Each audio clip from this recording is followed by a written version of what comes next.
Johnson, Judith Myers from John Carpenter's Halloween, and you're listening to The Movie Rage Show. It's time for The Movie Rage. Tonight's victim is actress and model Sandy Johnson that has played in John Carpenter's Halloween, Gas Pump Girls, amongst others. Hello. What have we been up to lately, or are we just kind of just kicking back until Halloween?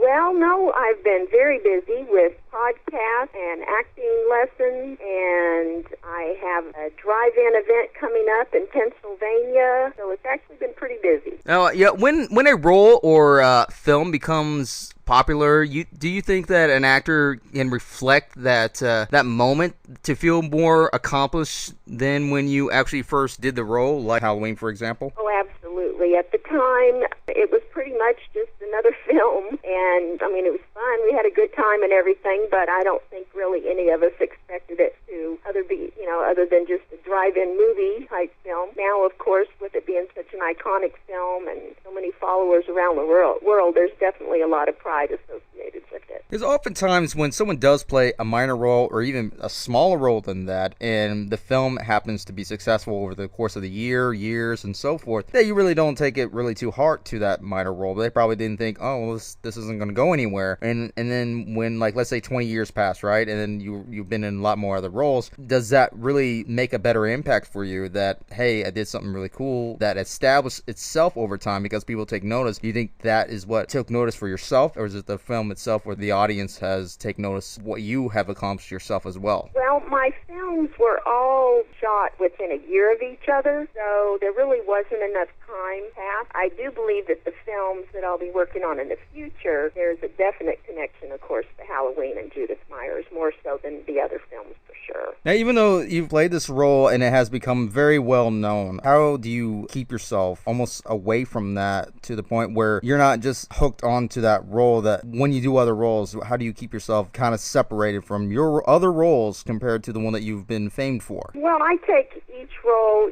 individually with character development and really thinking about that role. So there's really not a connection in my mind to Halloween. I don't guess there's really a connection there when I'm thinking about what I'm doing currently. Because oftentimes people would always be asked by that. When someone is more asked specifically about that, they're not really looking into what other works you've been doing. So I can imagine sometimes it could affect someone's work or even the working performance in a film. Being involved between modeling and mixing with film roles, how do you ensure character is represented over character appeal? I just spend a lot of time going through the roles, feeling the emotions without any facial expressions, really. So each one is unique, and I just develop it, when I have the sides or the information for the modeling job. Usually people that are in the modeling specifically, and when they are offered a job in a film, they're usually more of a fitting role rather than having to actually act out a role. Do you think now it's better established, or do you think that's still kind of an issue at times? I think it's still a combination, even though you might get hired because of a particular role or particular look. I think that there are probably other people that also have that, so you need to set yourself apart through the performance or the way you develop your work. And modeling, and there's nothing wrong with that because it does help a characterization in a film or other films that you might be involved with, but mainly just be there to just look good or a specific way how to look. Do you think that can actually affect the mentally as well, or do you think that they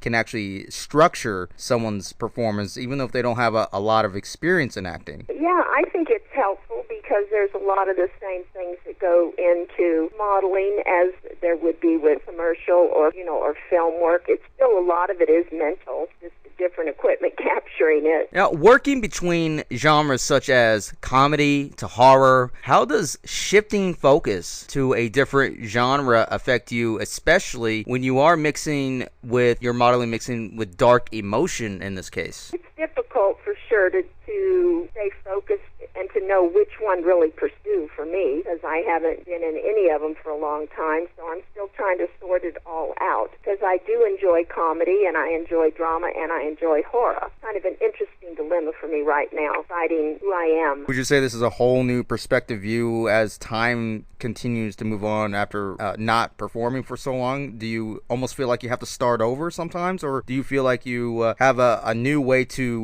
reinvent yourself? I do. I mean, it's been a wonderful opportunity. The film that I will be doing in the UK is actually a horror film. I hope to do a lot more horror films. But I also, like I said, I love comedy, I love drama, I love stories. So hopefully there'll be plenty of opportunities in more than one genre. If an audience and actually just mostly sees your work as a model, how would you define the difference from fitting a character to really presenting your character toward other audiences, especially if it's different countries or even through social media or any other kind of mediums? Do you feel like you have to almost prove yourself that you more than what you perceive yourself as representation? Yeah, probably. I mean, I'm going to have monologues and things on my actor's reel. It's been a long time, so I have obviously a very different look. It's been 40-some years, so continuum in a way, but it's also developing a new person and a new actress, selling myself as that as well. Now, where do you want to pursue yourself once things get back on track, and as well as your acting in other roles and so forth gets back in gear? Where's the best area to show your new reinvention of yourself at? Where do you particularly want to go? Is it like comedy? Is it drama that you really want to get back in gear for? Well,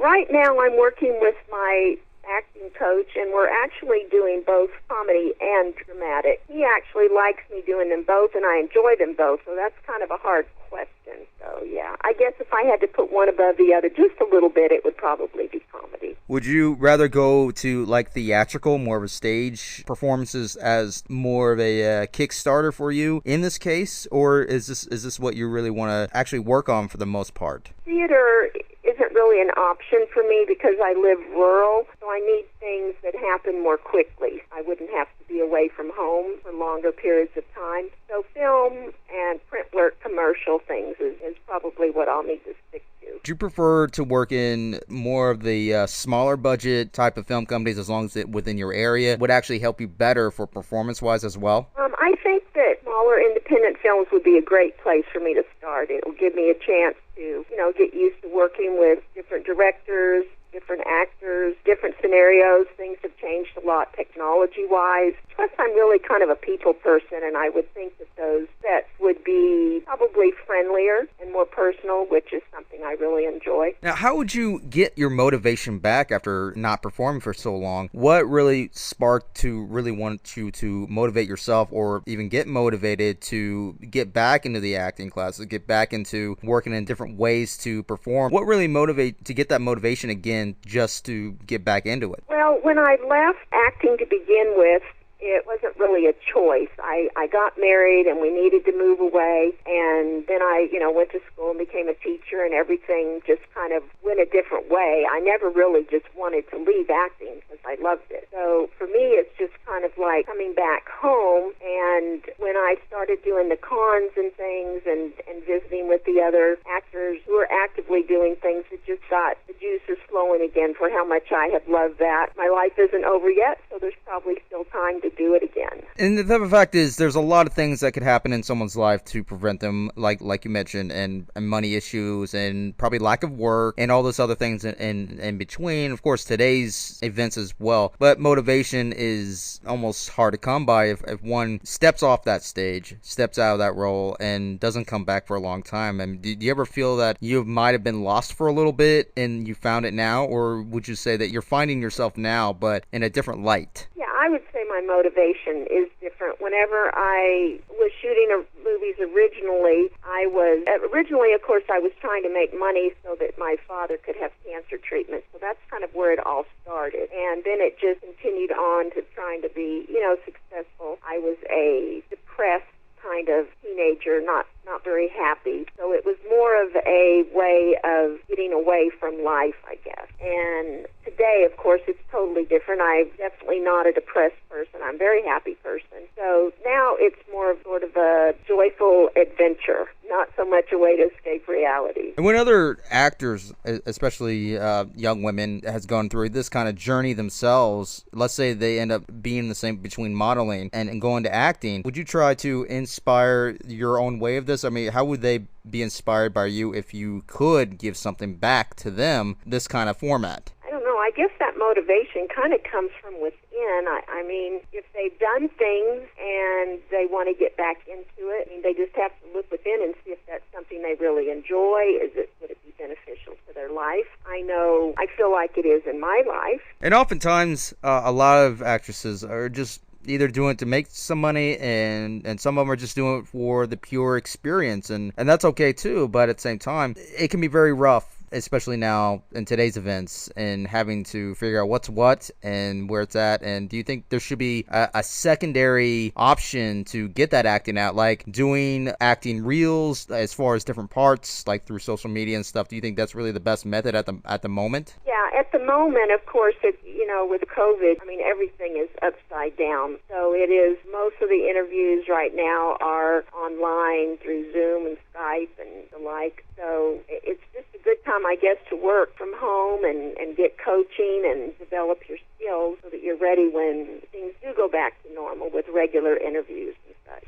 Go ahead and plug in any websites or any projects that we can check out right now, or anything that you'd like to share with everyone else added to it. I'm on IMDb, Backstage, Actors Access. There are several interviews on my actual website at unicornsandyj.com. Probably the best places to check out to see what I have done and what I'm currently doing. There you have it, everybody. That is actress Sandy Johnson.